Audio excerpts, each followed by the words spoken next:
नमस्कार।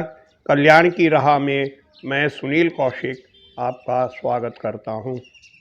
हरियाणा साधु महात्माओं की तपोभूमि है। अनेक संतों ने आराधना से पाई सिद्धि और शक्तियों से दीन दुखियों पर कृपा कर उनकी सहायता की, अपनी साधुता का परिचय दिया। इन संतों की कृपा के लाखों किस्से सुने जाते हैं जो किसी दैवीय चमत्कार से कम नहीं हैं। आज हम आपको ऐसे संत के बारे में चर्चा करेंगे जो एक ही समय में अनेक स्थानों पर उपस्थित रहते थे और आज भी जिनके मंदिर में रात को रोज चमत्कार होता है। हरियाणा के महेंद्रगढ़ जिले में महेंद्रगढ़ दादरी रोड पर पाली गांव है, जहां के प्रसिद्ध पूज्य बाबा जयराम दास जी की ख्याति देश भर में है। ठाकुर शिवजी सिंह और जोधा भाई के पुत्र जयराम दास युवावस्था तक सामान्य युवा थे। युवावस्था में अचानक उनमें सुप्त परमहंस भाव जाग उठा। वे घर परिवार त्याग कर जंगलों में चले गए।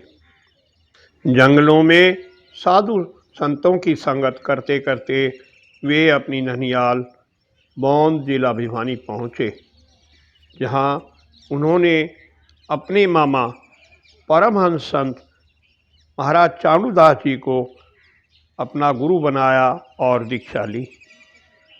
महाराज चाणूदास अघोर मत के संत थे। श्रद्धालुओं द्वारा लाए दूध दही को जमीन में बने हुए कुंड में डाल देते थे, जिसमें से कुत्ते भी चाटते रहते थे और वे भक्तों को प्रसाद भी देते। एक दिन जयराम दास ने गुरु को कुत्तों का जूठा प्रसाद बांटने से टोका तो वे क्रोधित हो गए।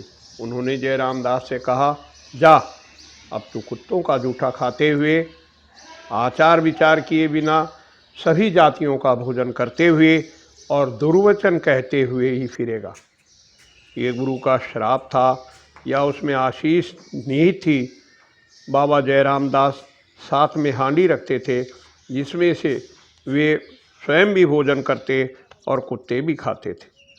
जब कोई दीन दुखी आता तो बाबा लात मारकर और गाली देकर आशीर्वाद देते थे। ऐसे हजारों परिवार हैं जिनमें बाबा की लात खाने के बाद संतान हुई। कहते हैं एक ठकुराइन के तो बाबा ने 8 लातें मारी, उनके 8 पुत्र हुए। बाबा जयराम दास के चमत्कार के लाखों किस्से मशहूर हैं। इनमें से एक चमत्कार के बारे में मैं यहाँ ज़रूर चर्चा करना चाहूँगा। पंडित राम भगत शर्मा ने काफ़ी शोध के बाद बाबा के बारे में लिखी अपनी पुस्तक बाबा जयराम दास चरितम में इसका विशेष रूप से उल्लेख किया है। जिलाधीश रणवीर सिंह का पुत्र आत्माराम बहुत बीमार था। डॉक्टर वैद्य जवाब दे चुके थे। कचहरी में सुनवाई के बीच उन्होंने गलियारे में बैठे ग्रामीणों से बाबा के चमत्कारों की चर्चा सुनी। उन्होंने आकर ग्रामीणों से पूछा, क्या बाबा मुझ पर दया करेंगे? वे कहाँ मिलेंगे? वे बाबा से मिलने पाली आ पहुँचे। दिन भर अनेक स्थानों पर गए, सभी जगह से एक ही बात मालूम हुई, बाबा अभी अभी यहाँ से गए। जिलाधीश बहुत दुखी हुए और निराश होने लगे। तभी पंडित दानी राम के कुएं पर बाबा के दर्शन हुए। पता लगा बाबा तो सुबह से यहीं हैं। ऐसे अनेक किस्से मशहूर हैं जहाँ एक ही समय में बाबा अनेक स्थानों पर उपस्थित थे और इस किस्से में भी ऐसा ही हुआ। जिलाधीश महोदय ने जाकर बाबा के चरण पकड़ लिए और उनसे दया की प्रार्थना की। उनसे प्रार्थना की, बाबा मेरे बच्चे की जान बचा। ग्रामीणों ने भी बाबा से प्रार्थना की। इस पर बाबा राजी हो गए और नारनौल जिलाधीश महोदय के साथ पहुँचे। उनका बेटा आत्माराम आखिरी सांस ले रहा था। आखिरी हिचकी सुनकर स्त्रियां रोने लगी थी। तभी बाबा कमरे में पहुँचे और बाबा ने उसके एक थप्पड़ मार कर कहा, अरे उठ, क्यों झूठा बहाना करता है। और देखते ही देखते आत्माराम उठकर खड़ा हो गया। बाबा की जय जयकार होने लगी। बाबा जयराम दास जी बहुत ही सादगी पसंद थे। उन्हें यश कीर्ति की भी कामना नहीं थी, इसलिए उन्होंने कोई शिष्य नहीं बनाया और कोई छाया आश्रम वगैरह भी नहीं बनाया। बाबा जोड़ के किनारे पाल पर जाल के नीचे बैठते थे। वही बाबा की समाधि है, जहाँ पर भक्तगण बाबा को धोख लगाकर आशीर्वाद देते हैं। बाद में बाबा के भक्तों ने वहाँ बहुत सुंदर शानदार मंदिर का निर्माण कराया। बाबा जयराम दास जी ने माघवदी एकादशी संवत 1999 यानी 81 साल पहले 1942 में अपना चोला छोड़ा था। अब हर साल माघवदी एकादशी को बाबा के मंदिर पर भारी मेला लगता है, जहाँ राष्ट्रीय स्तर की क्रिकेट मैच होती है और अन्य खेलों का आयोजन किया जाता है।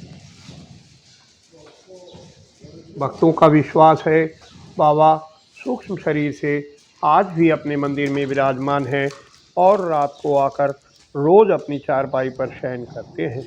इसके प्रमाण स्वरूप जो चारपाई मंदिर में बाबा के लिए रोज़ बिछाई जाती है, उसमें प्रातःकाल सरवटें मिलती हैं। सुनिए।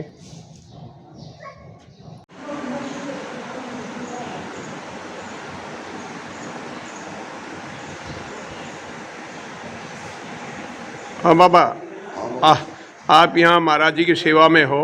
हाँ जी। रात को चारपाई बिछाई जाती है। हाँ, रात को चारपाई बिछाई जाती है। चारपाई पर बाबा जी सोते हैं। जयराम श्री जयराम जी महाराज, जयराम दास जी महाराज। सुबह उठते हैं तो क्या मिलता है यहाँ? सुबह आते हैं सुबह उठते मिलते हैं जो बिस्तर के अंदर स्लेटें मिलती है, आगे जैसे कोई इंसान सुनता है। पुनः निवेदन करना चाहूँगा, भक्ति आस्था और विश्वास पर आधारित होती है। ऐसे चमत्कारों के लिए किसी प्रमाण अथवा तर्क की आवश्यकता नहीं होती, ये अपने अपने विश्वास की बात है। आशा है आपको हमारी ये वीडियो पसंद आई होगी। यदि पसंद आई है तो इसे लाइक करें, कमेंट में अपने सुझाव दें और ऐसी ही धार्मिक वीडियो, पुराणों की कथाओं के बारे में, धर्म के विषय के बारे में निरंतर पाने के लिए कृपया हमारे चैनल को सब्सक्राइब करें। नोटिफिकेशन बेल को दबाकर ऑल पर भी क्लिक कर दें, जिससे हम आपसे निरंतर जुड़े रह सकें। धन्यवाद। आपका कल्याण हो।